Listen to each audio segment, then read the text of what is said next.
SCJTN Think Tank a publié Nouveau cycle de Pas transformation envisageable technologique. ici, les coûts économiques en seraient trop de la élevés. dynastie des la Ming partie datant de de la plus Grande de Muraille dans 500 la ans. province du Hebei remonte à plus de 2000 ans. Cette semaine en Chine. Cette semaine en Chine. Suivre l'actualité chinoise de la semaine avec Bamboo Studio.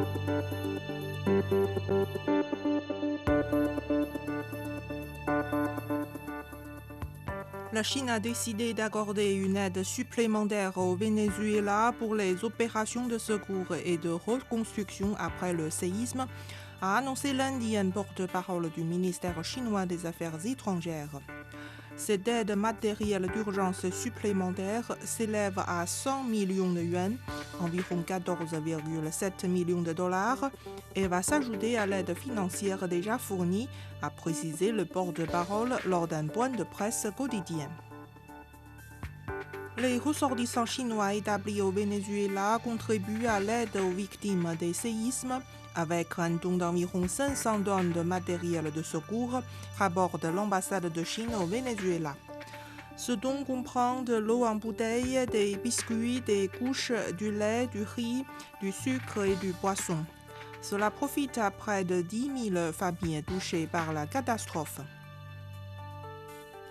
Les 3 taïkonautes de la mission Shenzhou 23 sont d'abord de la station spatiale chinoise depuis maintenant un mois, où ils mènent des expériences scientifiques. Ils se sont consacrés à des études au cours de la semaine écoulée. Dans le domaine de la médecine spatiale, ils ont utilisé des appareils de diagnostic à ultrasons pour s'aider mutuellement à réaliser des examens de différentes parties du corps humain. L'équipage a également interagi avec un robot afin de mener des tests d'interaction tactile. Dans le cadre de leurs études sur la capacité d'adaptation de l'être humain dans l'espace, ils ont recueilli des données destinées à aider les chercheurs à surveiller la santé des taïkonautes lors de longs séjours en orbite. L'équipage a également installé plusieurs modules et unités expérimentaux destinés à des expériences de physique en microgravité. Des scientifiques et des ingénieurs chinois ont annoncé samedi dernier à Hefei une avancée majeure concernant 2 aimants supraconducteurs essentiels aux réacteurs à fusion. L'aimant supraconducteur à champ toroïdal d'un poids de 582 tonnes, le plus grand au monde pour un réacteur à fusion, a passé avec succès l'évaluation d'un comité d'experts. Un autre composant clé, la bobine de solénoïde centrale supraconductrice à haute température, a également achevé avec succès des essais dans des conditions d'exploitation complète, avec des performances jugées parmi les meilleures au monde. Selon les équipes de développement, ces avancées renforcent les capacités de la Chine en matière de développement et d'ingénierie des réacteurs à fusion. Le supercalculateur chinois Liansheng s'est hissé récemment en tête du dernier classement Top 500, devenant le premier système au monde à dépasser les 2 exaflops de performance soutenue. À contre-courant de nombreux supercalculateurs de pointe qui s'appuient largement sur des processeurs graphiques, Liansheng repose entièrement sur des processeurs centraux.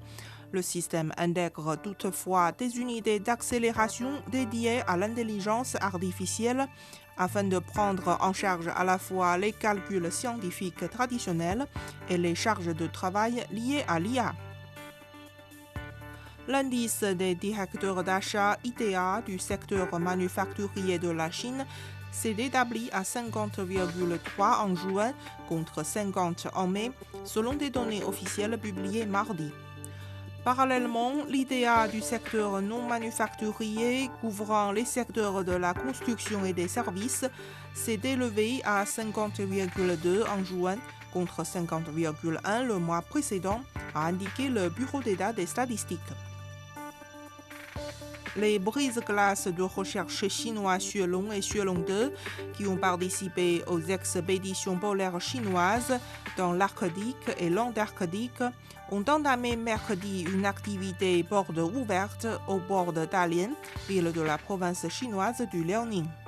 Les deux brise-glaces ont accueilli environ 2000 visiteurs au cours de cet événement de 2 jours.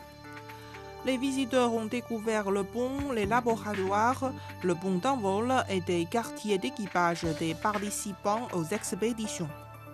Xuelong et Xuelong 2 ont accompli avec succès la 42e expédition en Antarctique du pays en mai. Une exposition thématique mettant en lumière les échanges amicaux entre les milieux civils chinois et américains a ouvert ses portes au musée d'histoire des Chinois d'outre-mer de Chine à Beijing. L'exposition présente une sélection de 100 pièces historiques, notamment des outils d'extraction d'or, des clous de voies ferrées, des documents et journaux, ainsi que des insignes commémorant la guerre de résistance contre l'agression japonaise. Ces objets témoignent des contributions abordées par des générations de Chinois d'outre-mer tout au long de l'histoire des États-Unis.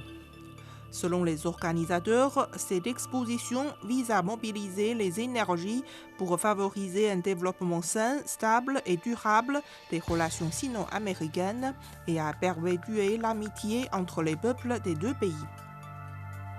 La Chine améliorera les normes et les spécifications relatives à la protection et à la mise en valeur des villages et des bâtiments traditionnels, a déclaré dimanche un responsable du secteur du logement.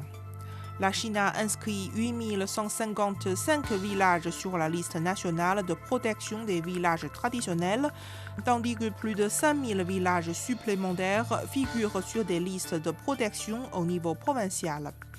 De 2026 à 2028, des fonds du gouvernement central soutiendront certains districts disposant de bases solides, faisant preuve d'une forte initiative et présentant des caractéristiques locales distinctives dans la création de zones de conservation thématiques pour les villages traditionnels, dans le but de créer un certain nombre de marques culturelles au niveau national. Les jumeaux panda géants Jimei et Jilan ont célébré récemment leur 10e anniversaire dans le zoo de Nanning. Le zoo a préparé de délicieux gâteaux glacés, une gourmandise idéale pour se rafraîchir pendant les fortes chaleurs estivales. Les soigneurs ont également confectionné des boîtes surprises remplies de pousses de bambou et d'autres friandises dont raffolent les pandas. Les deux jumeaux les ont ouvertes avec un enthousiasme et une curiosité qui ont ravi les visiteurs. Vous écoutez Bamboo Studio, merci de votre attention.